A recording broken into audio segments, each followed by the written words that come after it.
오늘 최근에 우리 찬양 몇 개를 새롭게 배워서 많이들 좀 익숙해진 것 같아서 좋네요. 네. 오늘 예배를 시작하면서 몇 가지 좋은 소식을 나누고 시작하도록 하겠습니다. 잠시만요. 첫 번째 좋은 소식은 우리 몽골에서 오늘 같이 전임들 회의하는데 아주 좋은 소식이 들어왔습니다.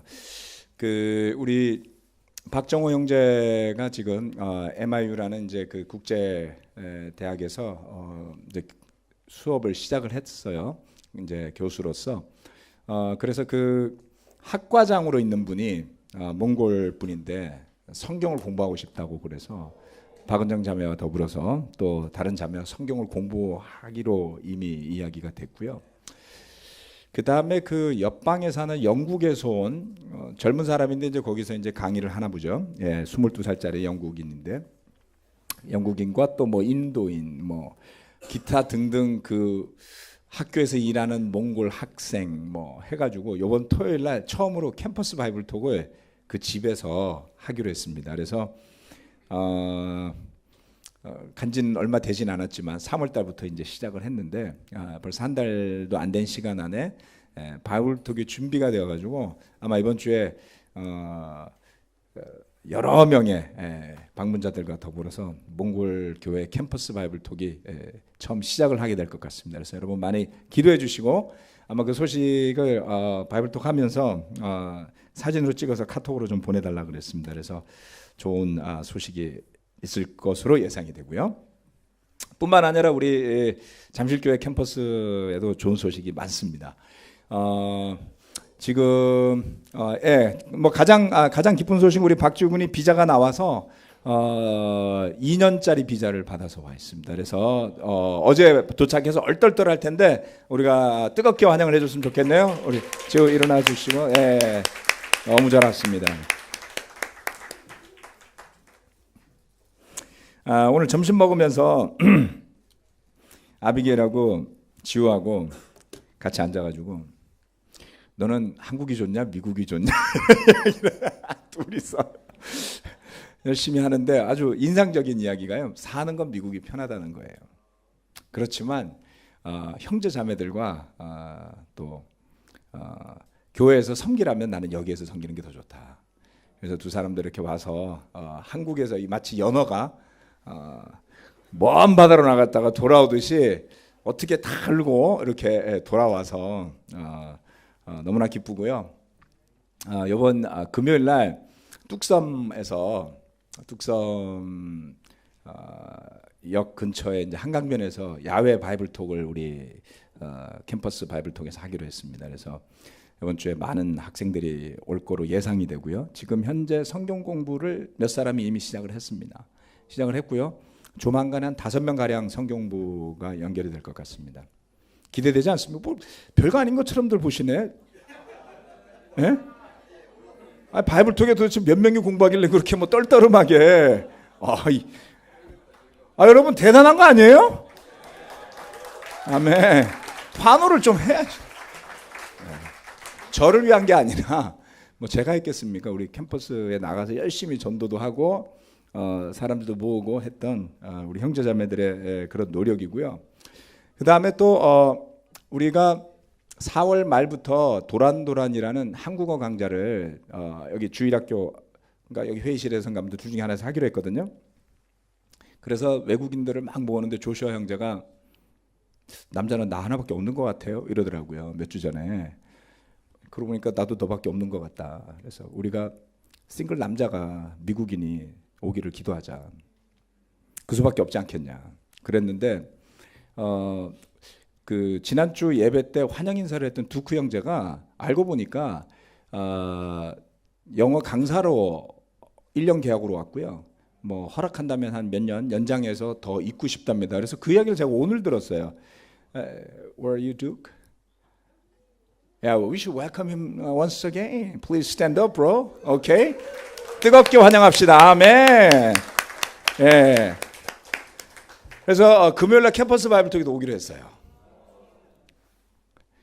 여러분 필요가 있으면 기도하세요.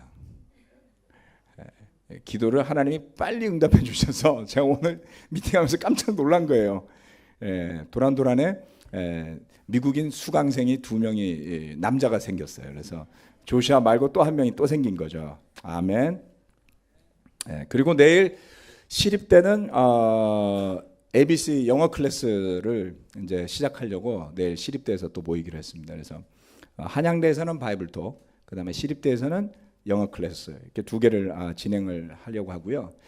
어제 우리 수도권에 한국에 이제 이벤젤리스트 회의가 있었습니다. 한 달에 한 번씩 하는데 모여서 연세대가 목요일 저녁에 바이블톡을 하고요. 그 다음에 분당교회에서는 가천대학교라고 여기 복정역 근처에 있죠. 가천대학교에서 금요일 날 저녁에 바이블톡을 합니다. 그래서 현재 우리 수도권의 교회들 안에서 3개 지역의 대학교에서 매주 바이블톡이 이루어지고 있습니다. 그래서 여러분들이 기도해 주시고 캠퍼스, 틴 그리고 싱글 미니스트리가 뜨겁게 부활하는 한 해가 될 수 있도록 그 씨앗이 생겨날 수 있도록 하나님께서 뭔가 문을 열어주신다라는 느낌을 저는 많이 받았어요. 특히 오늘 몽골 소식을 들으면서 정말 별일이 다 있었거든요. 그리고 아직도 뭔가 좀 안 좋은 일들이 일어나고도 있습니다. 그런데 이 2 부부가 가서 아무것도 할 수 없는 그런 상황임에도 불구하고 열심히 복음을 전하고자 하는 마음으로 자리를 잡았을 때 하나님께서 첫 바이블톡을 굉장히 놀랍게 준비시켜 주시는 모습을 보면서 거기에 몽골교회 부활에 키가 있을지도 모르겠다라는 생각을 해봤습니다. 너무나 감사한 소식들이었고요. 오늘 말씀은 사도행전 9번째 시간인데요. 기적과 복음입니다.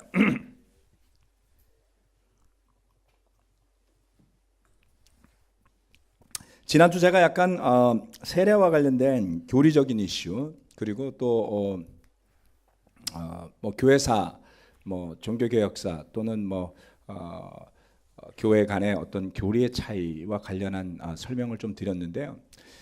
제가 그 내용을 준비를 하면서 어느 정도로 할까 좀 고민할 시간이 많지가 않았습니다. 그래서 그냥 있는 대로 쭉 다 했더니 정말 다양한 반응들을 해주셔서 큰 도움이 됐습니다. 오늘 우리 전에 미팅하면서도 뜨거운 토론을 해서 굉장히 좋은 결론을 많이 얻었고요. 다음번 바이블톡 인도자 미팅 때 4월 달에 이 부분에 대한 팔로우 클래스를 한 번 더 하도록 하겠습니다. 그래서 그 분명하게 우리가 이거 다 아는 거 아니에요? 라고 생각할 수도 있어요. 맞아요.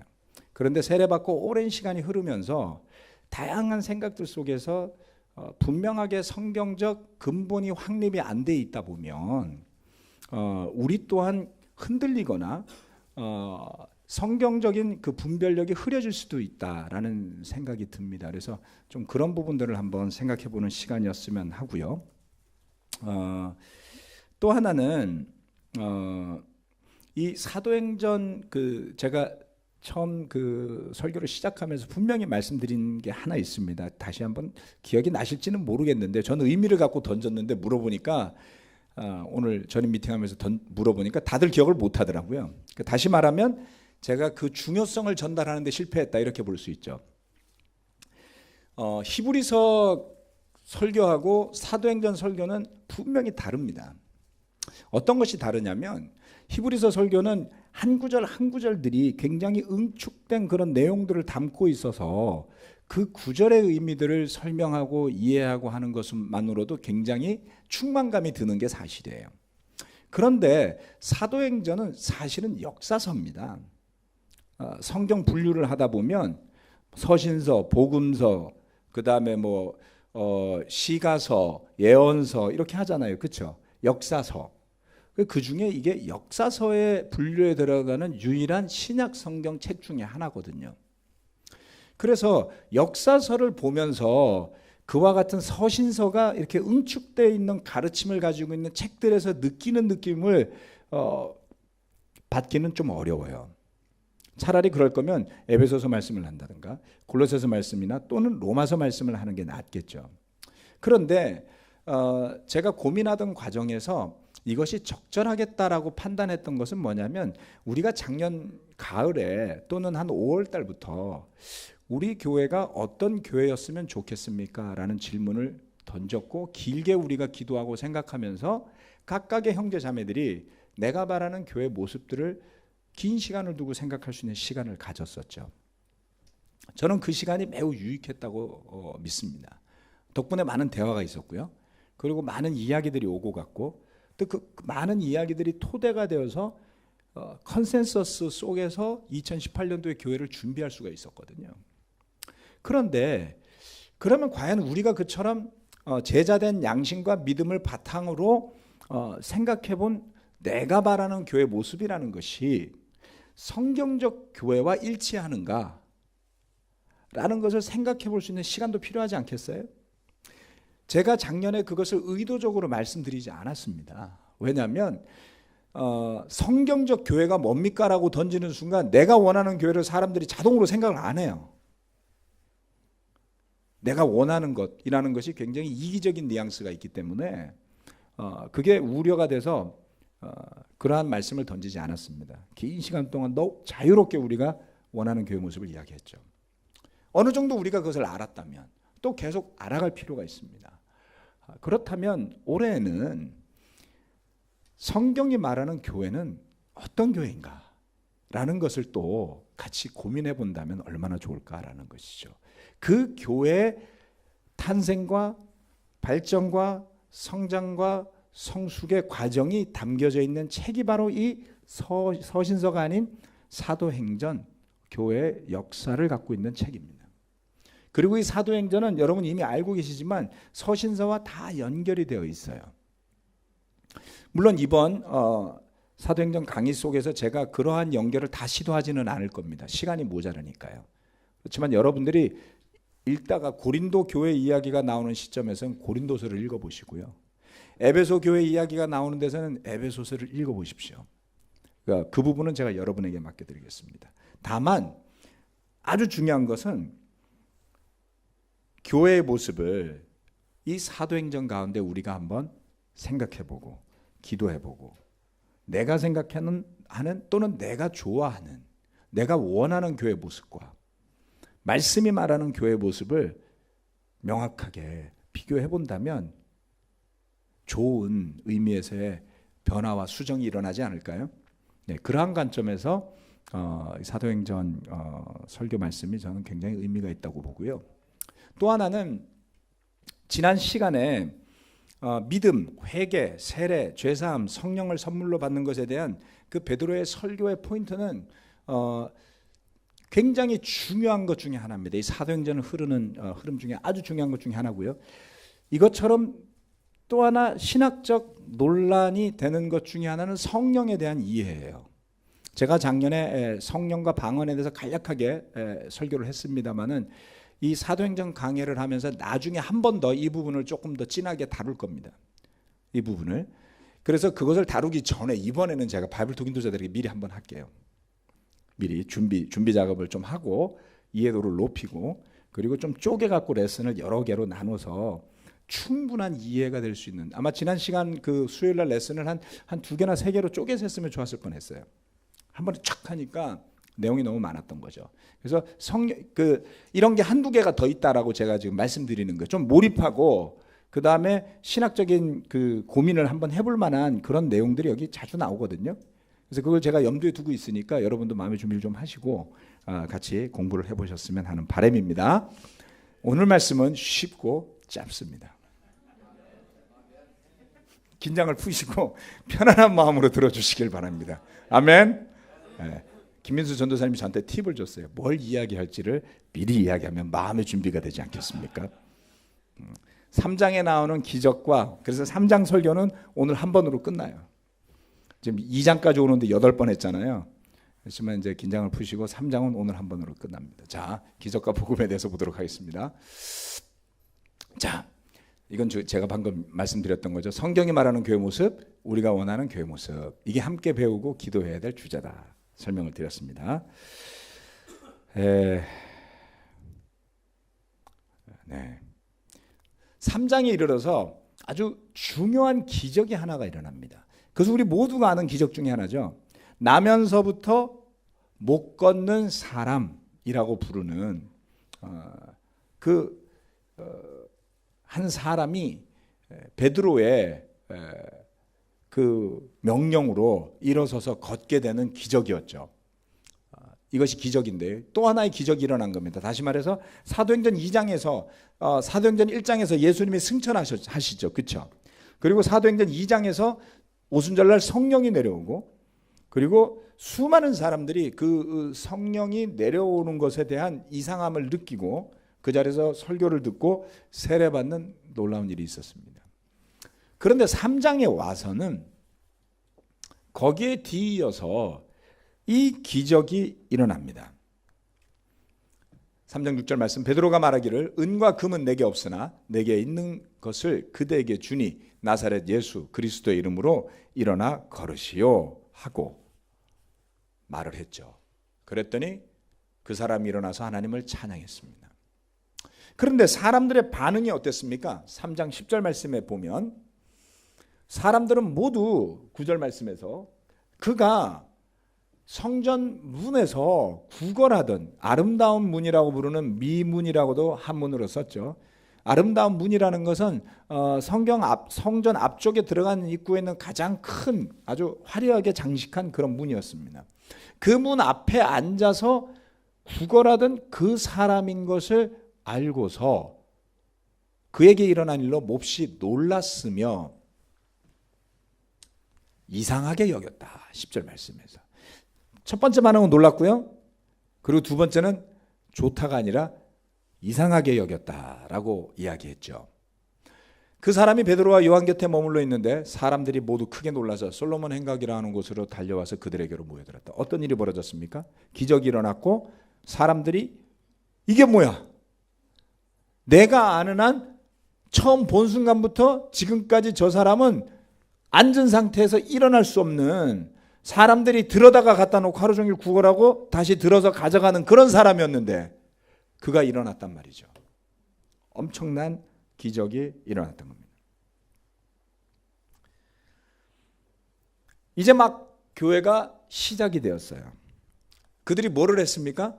배우고 교제하고 성찬을 나누고 함께 기도하고 사람들의 호감을 사고 구원받는 사람들이 늘어가고 있었잖아요. 그렇죠?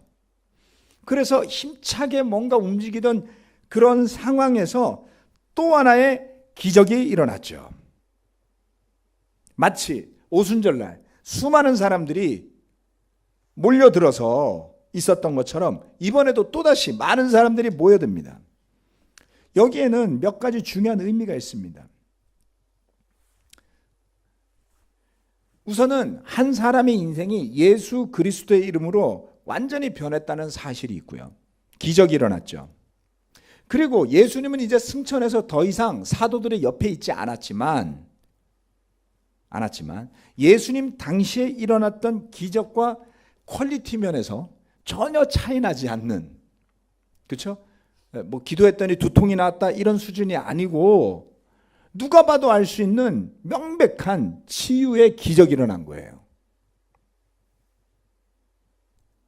즉 사도들을 통해 전파되는 복음이, 또는 오순절날 성령님이 내려서 그들과 함께하며 시작되는 그런 교회의 역사는 예수님이 사도들과 함께 다니며 있었던 시절과 퀄리티 면에서 전혀 차이가 나지 않는다라는 걸 보여주는 상징성을 가지고 있는 것이죠.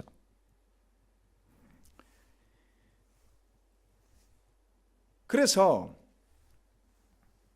이것은 매우 중요한 부분인 것 같습니다. 왜냐하면 우리가 늘 아쉬워할 수 있잖아요.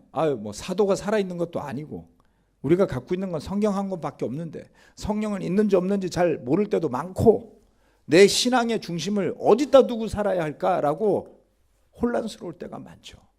또는 막연하게 교회를 그냥 나 몰라 그러고 믿든지 아니면 안 믿든지 하는 극단적인 것이 아니라 말씀대로 약속대로 믿어서 회개하고 세례받고 죄사함 받고 성령을 받았다면 저와 여러분의 삶에도 이런 나면서부터 못 걷는 사람이 걷는 것과 같은 물리적인 기적이 빈번하게 일어나지는 않는다 할지라도 여전히 삶의 기적은 있는 법이죠. 그렇지 않습니까? 네. 그래서 하나님이 살아계심을 우리가 1세기에 예수님이 살아계시던 당시나 사도들이 살아서 복음을 전하던 당시나 지금 말씀이 살아서 우리에게 와서 성령의 능력으로 우리 삶에서 작용할 것을 믿어야 하는 것입니다. 그렇지 않으면 교회는 거짓되고 헛된 것이겠죠. 두 번째, 그때 베드로가 두 번째 설교를 전합니다. 사람이 모이니까 뭐를 하죠? 거기에다가 복음을 전하는 거예요. 기적이 이유가 있죠. 기적의 목적은 병자를 고치는 것이 아니었습니다. 그 병자 한 사람에게는 엄청난 혜택이 돌아가지만 걷지 못하는 모든 사람을 고치는 게 기적의 목적은 전혀 아니에요. 어느 시점에 어느 한때에 하나님께서 기적을 일으키신다라는 것은 엄청난 일이고 그런 기적은 계속 재생산되지 않습니다. 기적은 재생산되지 않아요. 임의로 어떤 시점에 하나님 뜻 가운데 그런 기적이 일어나는데 이번에 그러한 기적이 일어났을 때 또 한 번 사람들이 모여들기 시작했단 말이에요. 궁금하게 여기고 이상하게 여기고 보고 싶어하고 이게 바이블톡에서 일어나야 될 일이에요. 사람들이 궁금하고 이상하게 여기고 도대체 여기 뭐가 있는 거지?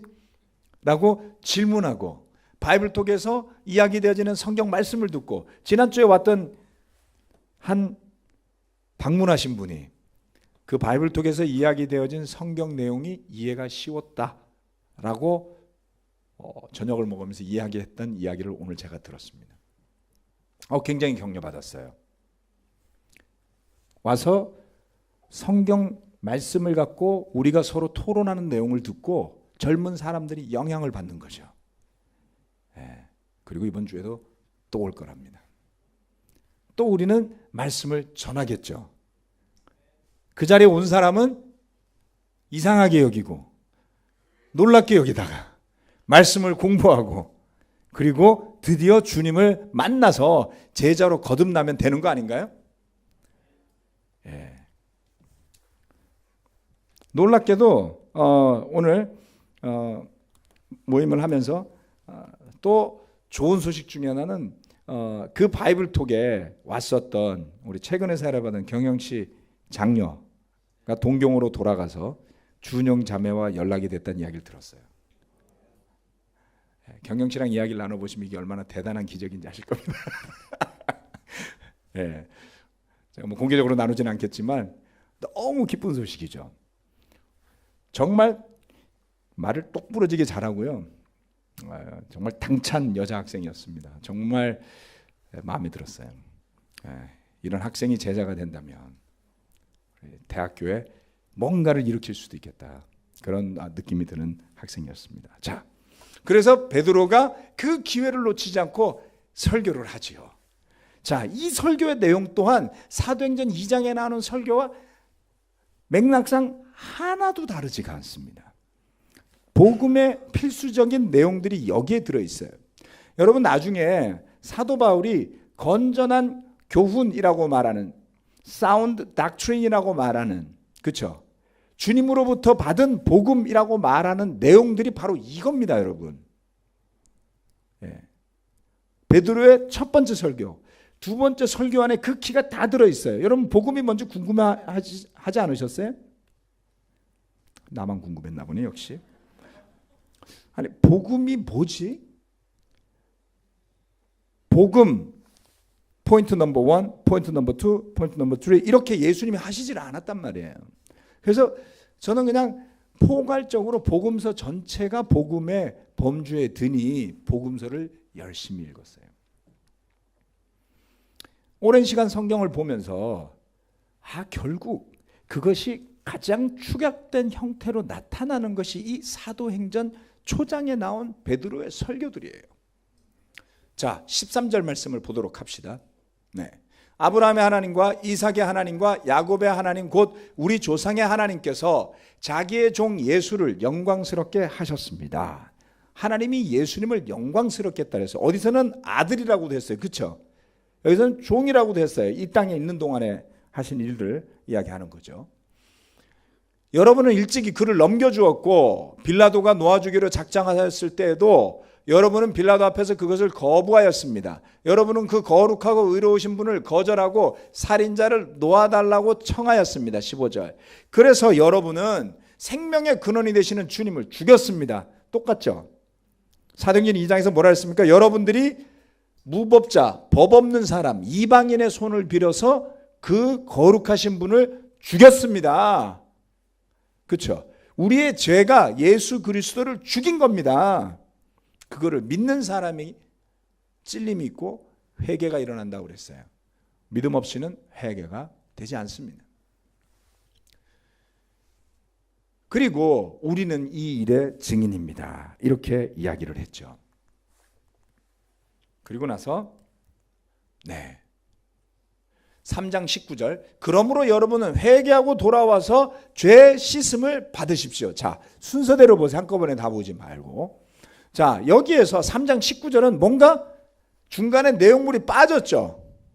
자, 제가 위에다가 써놨습니다.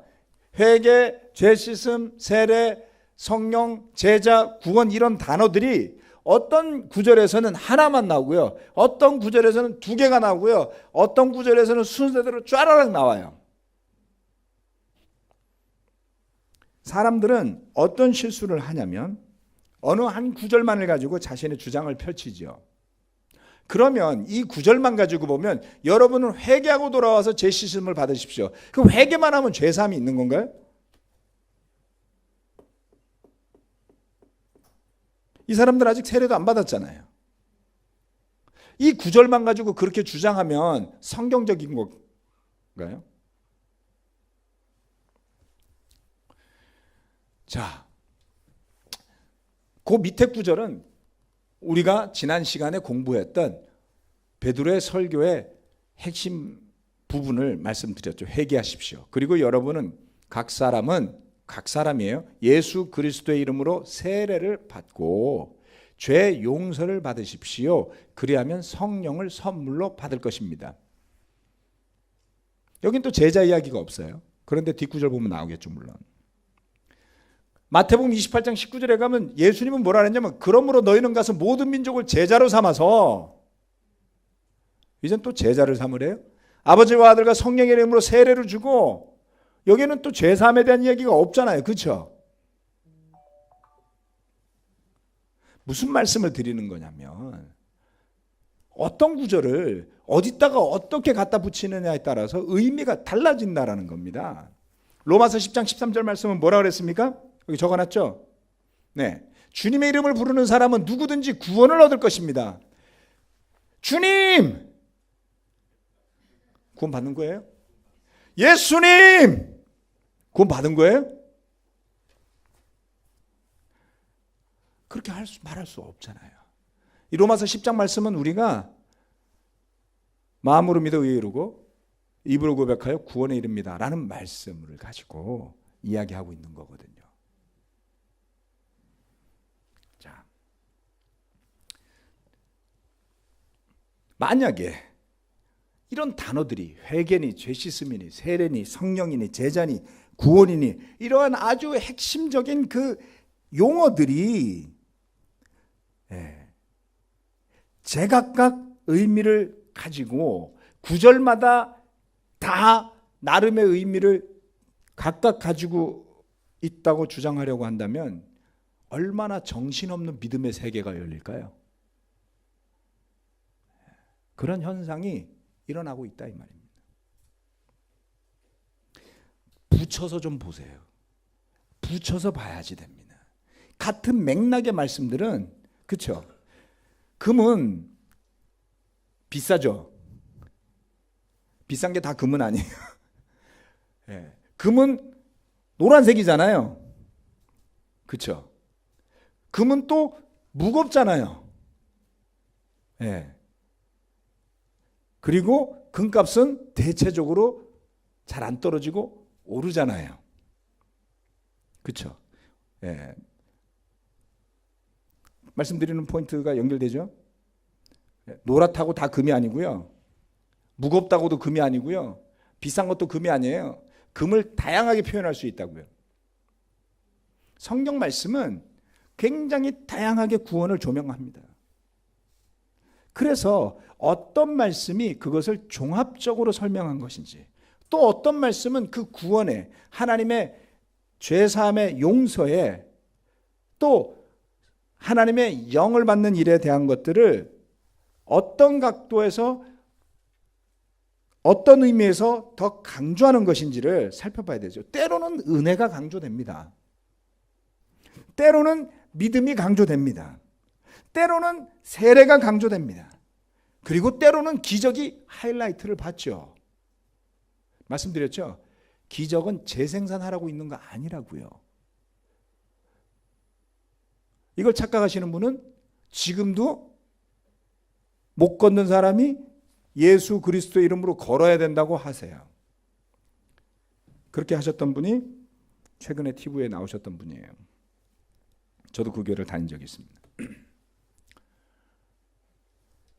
어느 한 부분이 강조될 때 그것만을 가지고 나의 신앙의 중심으로 삼으려고 한다면 우리는 반드시 치우친 신앙을 형성하게 될 겁니다.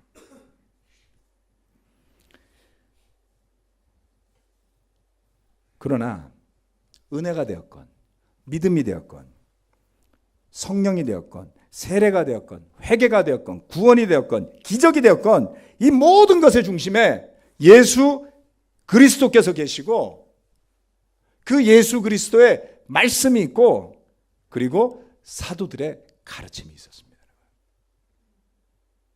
그러한 용어들이 아니라 그 중심에 있는 그리스도 예수를 봐야 되지 않을까요?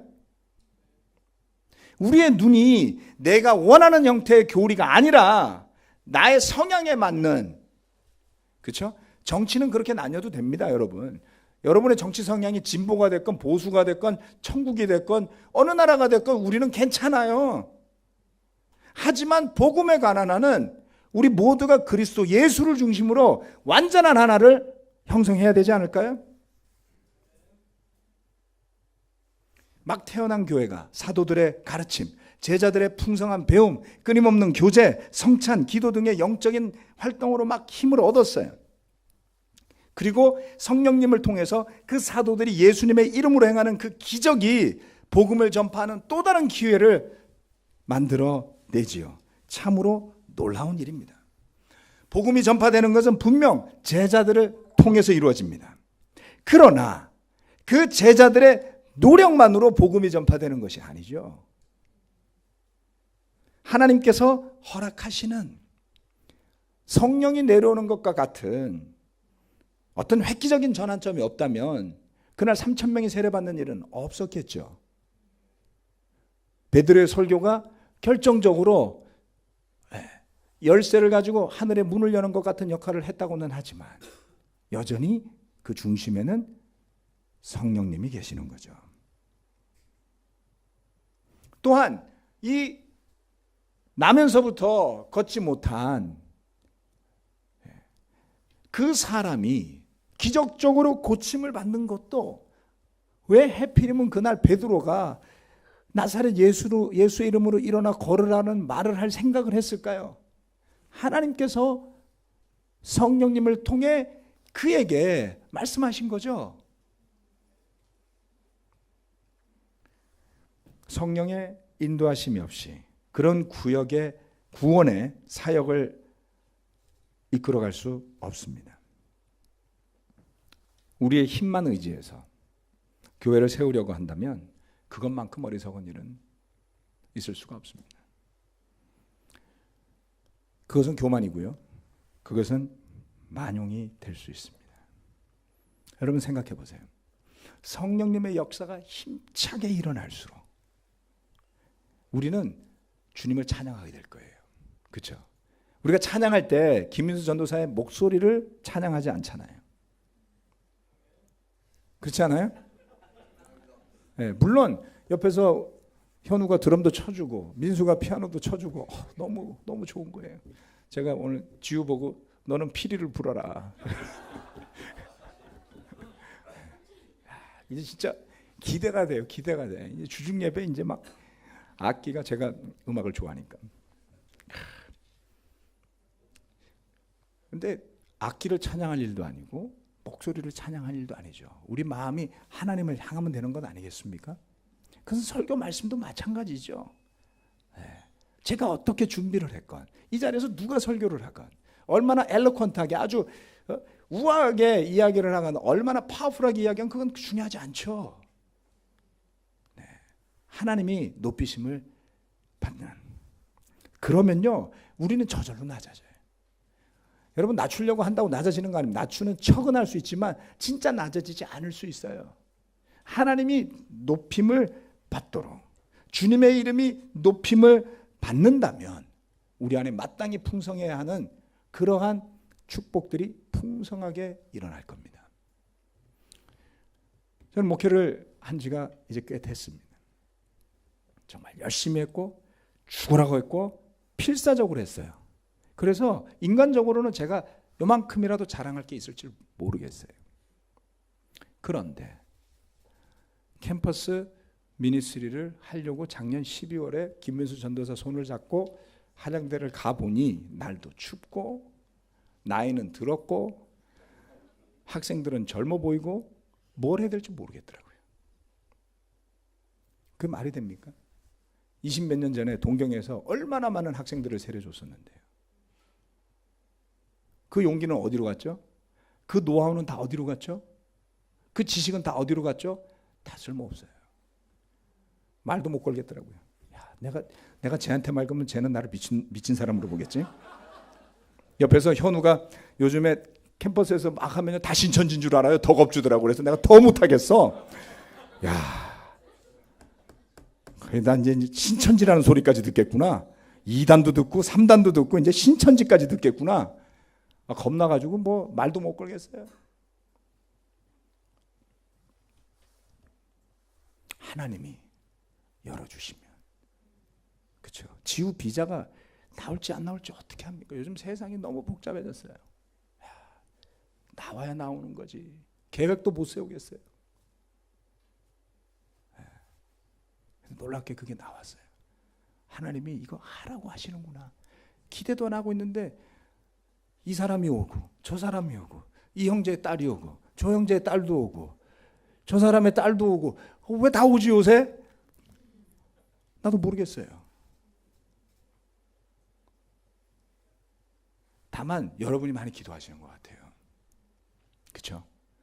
하나님이 문을 열어주신다면. 그래서 제가 바뀌었어요. 내가 열심히 해서가 아니라 하나님이 문을 열어주시면 제가 그 길로 가겠습니다. 하나님이 저와 여러분이 구하는 제자된 삶의 고민과 가야 할 길을 열어주시면 그 길로 가자고요.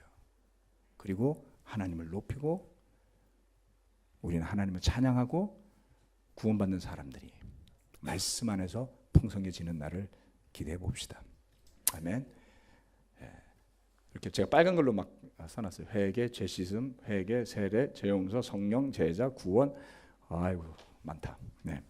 하지만 이런 것들 여러분 헷갈려하지 마시고 정말 말씀 안에서 꽉 붙잡고 우리가 기쁘게 제자된 삶을 걸어가시기를 기도하겠습니다. 기도하고 마치도록 하겠습니다.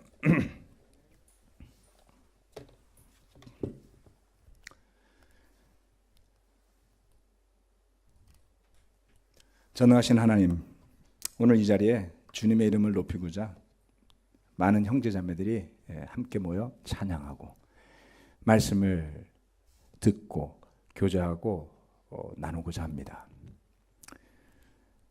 주님, 때로는 우리 스스로가 자신이 어디에 있는지, 무엇을 하는지, 무엇을 알고 있는지, 무엇을 모르는지도 잘 모르는 것 같아요. 너무 잘하고 싶고 잘 되었으면 좋겠고 때로는 욕심을 내다가 때로는 탐심을 내다가 인간적이 되었다가 영적이 되었다가 주님, 우리가 정말 우리 자신에게 어떠한 기준도 둘 수가 없습니다. 열심히 노력하지만 그 노력이 답이 아님을 저희는 이미 알고 있습니다.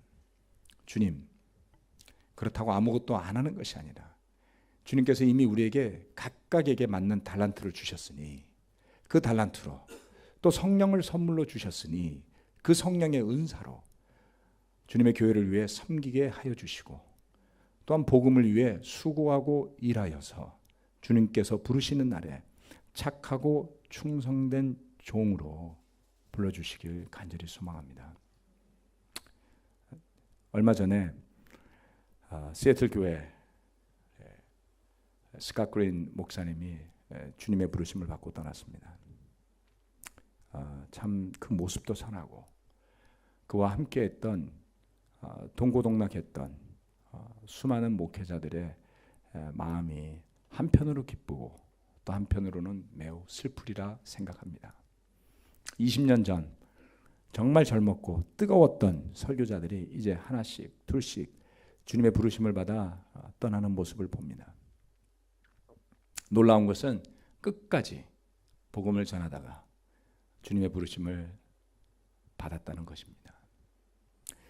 어떤 사람들은 스스로 약속한 것을 지키지 못해 떨어져 나가고 실망하고 낙담하고 세상적이 되어 허부적거리다 지치는 모습들도 봅니다. 주님, 무엇이 그를 마지막 죽음의 순간까지 포기하지 않는 겸손함으로 복음 앞에 서게 했던 것일까요? 하나님, 이 한국에서도 주님께서 그리스도의 교회에 씨앗을 뿌리셨고 오랜 시간 단련하셨고 지금 이 모습으로 서게 하셨는데 그 뜻을 이곳에 있는 형제자매들 한 명 한 명이 분명히 깨달아 알게 하셔서 자신이 중심이 아닌 우리가 중심이 아닌 주님이 중심이 되고 말씀이 중심이 되고 성령이 중심이 되는 그러한 교회로서 더욱 거듭나 주님 앞으로 나아갈 수 있도록 저희를 축복해 주십시오. 주님께 감사드리고 예수 그리스도 이름으로 기도합니다. 아멘. 마치겠습니다.